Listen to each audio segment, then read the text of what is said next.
पापी लोगों को पाप करते देखकर भगवान चुप क्यों रहते हैं। जय श्री कृष्ण दोस्तों, ये कहानी हर व्यक्ति से जुड़ी हुई है। आज का विषय बहुत ही महत्वपूर्ण है। दोस्तों, अक्सर हमने लोगों को कहते सुना है कि यह आदमी बड़ा अच्छा था, फिर भी भगवान ने इसके साथ बहुत बुरा किया। आखिर ऐसा क्यों होता है? यह कहानी लाखों लोगों की सोच बदलने वाली है। अतः आप इस कहानी को ध्यान से पूरा सुने। एक बार की बात है, भगवान श्री कृष्ण से देवी सत्यभामा कहती हैं कि हे स्वामी, आज मेरे मन में कुछ प्रश्न उठ रहे हैं। कृपया मेरे इन प्रश्नों का उत्तर देकर मेरे मन की जिज्ञासा को शांत कीजिए। तब भगवान श्री कृष्ण कहते हैं, हे देवी, आपके मन में जो भी प्रश्न उठ रहे हैं उसे निसंकोच होकर पूछो। मेरा तुम्हारे हर प्रश्न का उत्तर देना पहला कर्तव्य है। फिर देवी कहती है, स्वामी, जो लोग हमेशा लोगों के साथ अत्याचार करते हैं, भगवान उसे कभी दंड नहीं देते।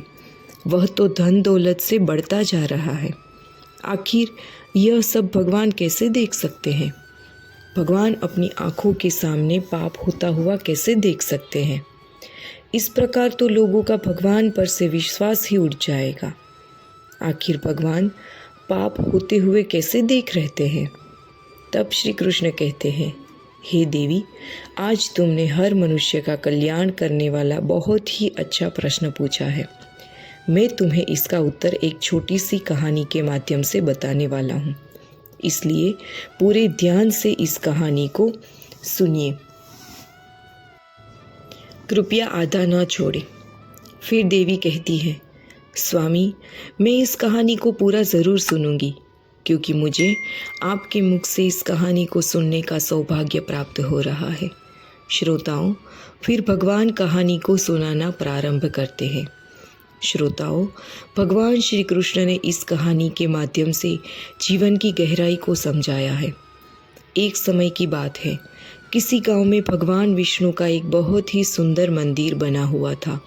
मंदिर की देखभाल के लिए और भगवान की सेवा के लिए इस गांव का एक व्यक्ति, जिसका नाम गोपाल था, सेवक बना हुआ था, जो सुबह और शाम दोनों पहर मंदिर की साफ सफाई करता था और दोनों समय स्नान ध्यान से निवृत्ति होकर भगवान की पूजा अर्चना करता था। वह जो मंदिर का सेवक था, बहुत ही निर्धन और दुखी आदमी था।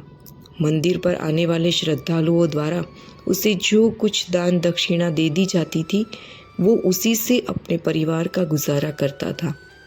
मंदिर परिसर में काम करते करते वो अपनी ज़िंदगी से जुड़ी निजी शिकायतें भगवान की प्रतिमा के सामने खड़ा होकर करता रहता था। कभी घर की बातें तो कभी परिवार की बातें और कभी दुनियादारी की बातें किया करता था। एक दिन की बात है, वो भगवान की प्रतिमा के सामने खड़े होकर के भगवान से शिकायतें कर रहा था कि हे भगवान, आपकी ज़िंदगी कितनी आरामदायक है। आप तो बस मंदिर में एक जगह आराम से खड़े रहते हैं और लोगों की प्रार्थनाएं सुनते रहते हैं।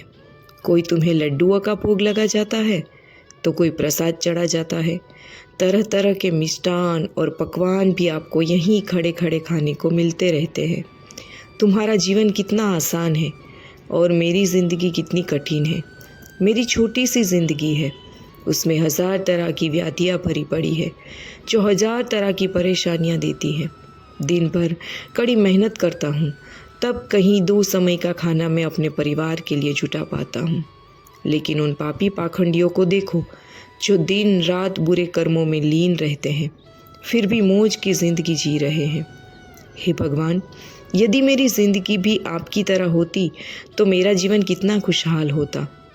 अपने उस भक्त की ऐसी बातें सुनकर भगवान से रहा नहीं गया और मूर्ति में से ही प्रकट होकर कहने लगे, तुम गलत सोच रहे हो। तुम जैसा सोच रहे हो वैसा नहीं है। दूर से देखने पर सबका जीवन अपने जीवन से अच्छा दिखाई पड़ता है।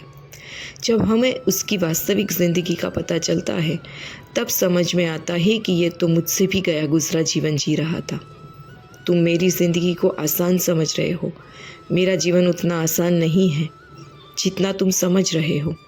मुझे भी बहुत सारी चीज़ें देखनी पड़ती है, बहुत सी व्यवस्थाएं बनानी पड़ती है, बहुत सी चिंताएं लगी पड़ी है। अच्छे के साथ अच्छा कैसे हो और बुरे के साथ बुरा कैसे हो, यह सब सोचना पड़ता है। किसी किसी को ऐसे ही कोई सता रहा है, कोई किसी को पीड़ित कर रहा है, तो उसकी रक्षा करनी पड़ती है। मेरी जिम्मेदारियों को जिस दिन तुम अब समझ जाओगे, उस दिन तुम्हें मेरी मेहनत के बारे में भी पता चल जाएगा। इतना आसान नहीं है भगवान बनना।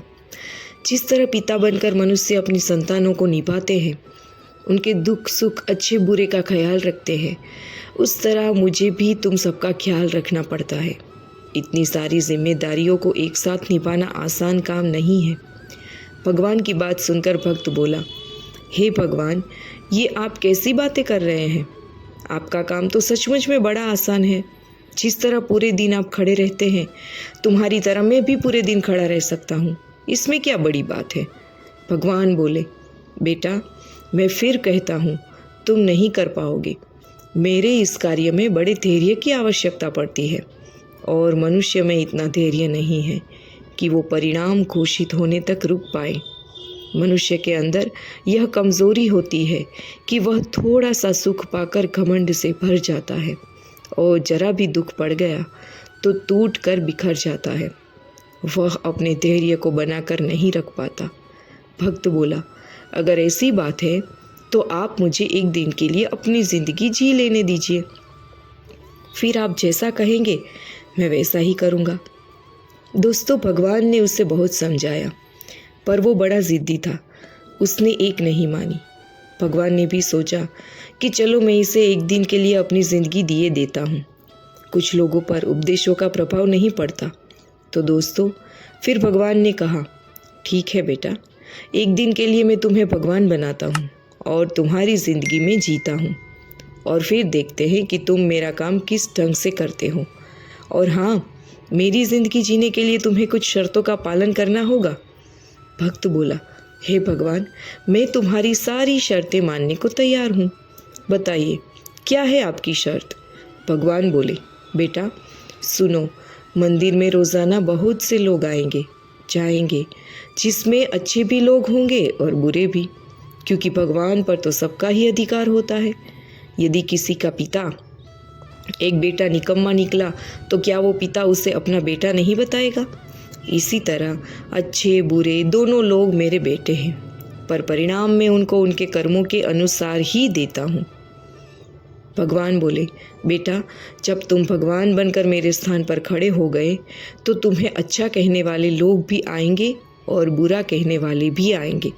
तब तुम्हें चुपचाप उनकी बातें सहन करनी है और धैर्य के साथ उनकी बातों को सुनना है और उनके अच्छे बुरे कर्मों का हिसाब देखना है। तुम्हें अपनी तरफ से कुछ भी नहीं कहना है, चाहे कुछ भी हो जाए। भक्त ने कहा, ठीक है भगवान, मुझे तुम्हारी सारी शर्तें मंजूर है। तो दोस्तों, अब तो भगवान ने उस भक्त से एक दिन के लिए ज़िंदगी बदल दी। एक दिन के लिए उसे भगवान बनाकर मूर्ति में विराजमान कर दिया और स्वयं सेवक बनकर मंदिर की सेवा करने लगे। तो दोस्तों, फिर क्या देखते हैं कि इस मंदिर में माथा टेकने के लिए कोई आता है और वो भगवान के आगे हाथ जोड़कर प्रार्थना करता है कि हे ईश्वर, मैंने करोड़ों रुपए लगाकर एक बहुत बड़ी फैक्ट्री का निर्माण कराया है। मुझे आप ऐसा आशीर्वाद दीजिए कि मेरी फैक्ट्री अच्छी से चलती रहे। भगवान बना हुआ वह भक्त चुपचाप खड़ा रहता है। तभी उस मंदिर में एक बड़ा ही गरीब आदमी आता है। वो गरीब आदमी भगवान की प्रतिमा के सामने खड़ा होकर कहता है, हे भगवान, मैं बहुत गरीब आदमी हूँ। इस गरीबी में मैं बड़े दुख का जीवन जी रहा हूँ। परिवार का पेट पालने के लिए मुझे बहुत मुश्किल हो रही है। घर में माँ बीमार है, कहाँ से व्यवस्था करूँ? कुछ समझ नहीं आ रहा कि आगे का जीवन कैसे चलेगा। आज मेरी जेब में मात्र 10 रुपये है। इससे तो ना एक समय का राशन ही आ पाएगा, ना माँ की दवाइयाँ। कुछ कृपा कर दो भगवान, जिससे मेरी ज़रूरतें पूरी हो जाए। तो दोस्तों, इतना कहकर वो आदमी बाहर जाने के लिए गया। तभी उसकी नज़र पैसों से भरे उस बटुए पर पड़ी। उसने झट से बटुआ उठा लिया और उसमें बहुत सारे पैसे देखकर वो मन ही मन खुश होने लगा और भगवान को धन्यवाद देने लगा कि हे भगवान, आप वास्तव में बड़े महान हो। आपने मेरी प्रार्थना इतनी जल्दी ही सुन ली। इन पैसों से अब मैं अपने परिवार के लिए राशन की व्यवस्था करूँगा और माँ का इलाज करवाऊँगा। तो दोस्तों, भगवान को धन्यवाद देकर वह वहाँ से जाने लगा। उधर भगवान बनकर प्रतिमा में समाया हुआ भगवान का भक्त सोचने लगा कि ये गरीब आदमी उसे उठा लिए जा रहा है। एक बार को तो उसके मन में आया कि उसकी आवाज़ देकर इसे बता दूं कि यह बटुआ उसका नहीं बल्कि सेठ का है जो वह उसे लिए जा रहा है। लेकिन तुरंत ही उसे भगवान की वो शर्त याद आ गई कि भगवान ने तो मुझे बोलने के लिए मना किया है। इसलिए वो चुपचाप मूर्ति बनकर खड़ा रहा। गरीब आदमी के जाने के बाद मंदिर में एक व्यक्ति और आता है। वो तीसरा व्यक्ति एक सैनिक था जो 1 महीने के लिए युद्ध पर जा रहा था। वह मंदिर में भगवान से इतनी प्रार्थना करने आया था कि उसकी यात्रा सुरक्षित रहे। वह 1 महीने बाद सकुशल अपने परिवार के साथ जल्दी से घर आ सके और वह प्रार्थना कर रहा था कि उसकी यात्रा सुरक्षित रहे। और सैनिक प्रार्थना कर ही रहा था कि इतने में वही व्यापारी उस पुलिस वालों के साथ मंदिर में दाखिल होता है जिसका पैसों से भरा बैग पुलिस ने पकड़ लिया होता है। और यह बात भगवान बने हुए भक्त को बिल्कुल भी हजम नहीं हुई, क्योंकि वह सैनिक तो बिल्कुल निर्दोष था। बटुआ तो वो गरीब आदमी लेकर गया था। भगवान बने हुए भक्त को अपने सामने होता हुआ यह अन्याय का काम पसंद नहीं आया और भगवान की वो शर्त याद करके चुप रहना चाहता था, क्योंकि भगवान ने उसे बोलने के लिए मना किया था। लेकिन वह उस अन्याय को मूर्ति बनकर देखना भी नहीं चाहता था। वो जानता था कि उसके चुप रहने का मतलब है कि एक निर्दोष आदमी को सजा दी जाएगी। तो दोस्तों, उससे रुका नहीं गया और फिर वो बोल ही पड़ा कि तेरा बटुआ इसने नहीं चुराया है। तो इससे पहले जब मंदिर में आया था तो एक गरीब आदमी ने तेरा बटुआ चुरा ले गया। मैं भगवान हूँ और मैंने सब कुछ देखा है। तो दोस्तों, अब भला पुलिस वाले भगवान की बात क्यों नहीं मानते? उन्होंने तुरंत सैनिक को छोड़ दिया और उस गरीब आदमी को पकड़ ले गए। उससे सेठ का बटुआ भी छीना गया। वह बेचारा बहुत निराश हुआ। उधर जब एक दिन का समय पूरा हुआ तो भगवान मंदिर में आए। उधर भगवान बने हुए उस भक्त ने पूरे दिन का घटनाक्रम भगवान को सुनाया और बड़े गर्व से कहा कि हे भगवान, आज मैंने एक सैनिक के साथ हो रहे अन्याय को होने से रोक लिया है। भक्त की जब बात भगवान ने सुनी तो कहने लगे, भक्त, तुमने न्याय नहीं अन्याय किया है। तुमने उस गरीब आदमी को पकड़वा कर उसके परिवार के मुंह से भोजन करने वाला छीन लिया है। उसकी बीमार माँ का इलाज होने से रोका है। यह तुमने बहुत बड़ा अन्याय कर दिया। वो सेठ बहुत अधर्मी था। उसने पाप कर्म करके करोड़ों की दौलत जोड़ी है। गरीबों का पेट काट कर उसने उन पैसों को जमा किया है। यदि उसका बटुआ छूट गया था तो क्या हुआ?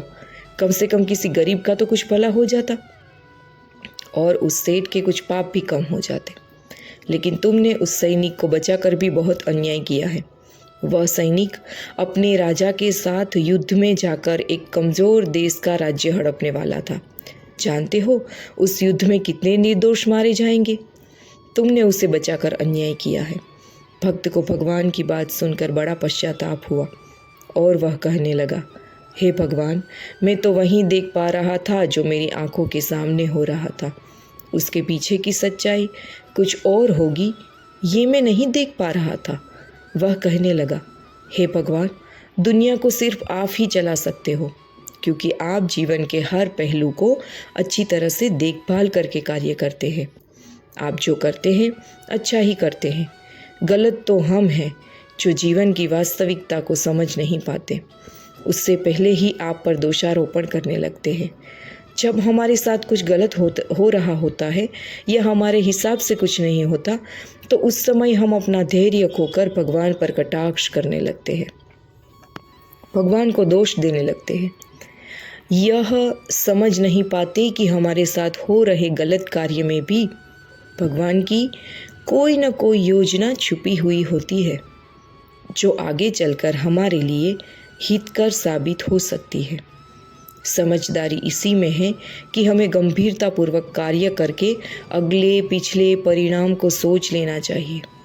यदि आपके साथ आपकी मर्जी के अनुसार कुछ नहीं हो रहा है तो उसमें भगवान की मर्जी समझना चाहिए, और भगवान जो करता है वह अच्छा ही करता है। पहला कारण तो यह है कि भगवान तब तक आपकी मदद नहीं करेंगे जब तक आप दुनिया वालों पर आश्रित रहेंगे। जिस दिन आप भगवान पर निर्भर हो जाएंगे वे आपकी मदद के लिए ज़रूर आएंगे। दुनिया वालों पर और परिवार वालों पर आश्रित होने के कारण भगवान ने द्रौपदी को कभी लाज नहीं बचाई थी। जब तक उसे लग रहा था कि मेरे बुजुर्ग भीष्म पितामह, द्रोणाचार्य, कृपाचार्य, विदुर और मेरे 5 शूरवीर पति मुझे अपमानित नहीं होने देंगे, तब तक उसके भगवान को याद नहीं किया, और ना तब तक भगवान श्री कृष्ण उसकी मदद के लिए आगे आए। भगवान श्री कृष्ण कहते हैं, मैं तो इंतज़ार कर रहा था कि द्रौपदी कब अपने परिवार वालों को भूलकर मुझे पुकारे और मैं जाकर उसकी लाज बचाऊं। और हुआ भी यही। परिवार की आस छोड़कर द्रौपदी ने अंत में भगवान श्री कृष्ण को समर्पित होते हुए कृष्ण की आस लगाई, कृष्ण को आवाज़ लगाई। तब भगवान प्रारब्ध कर्म भी देख कर चलते हैं। तो दोस्तों, अगर आप भगवान को समर्पित होकर चलेंगे तो आपका भगवान कभी बुरा नहीं होने देंगे। तो दोस्तों, उम्मीद है यह कहानी आपको पसंद आई होगी। तो आपने आज की इस वीडियो से क्या सीखा, और दोस्तों आपको ये कहानी कृपया कमेंट करके ज़रूर बताएं। वीडियो पसंद आया हो तो लाइक करें और अपने दोस्तों के साथ शेयर करें। कमेंट बॉक्स में जय श्री कृष्ण लिखना ना भूलें, और ऐसे ही और भी बहुत सारी कहानियों को सुनने के लिए हमारी चैनल को सब्सक्राइब करें। जय श्री कृष्ण मित्रों।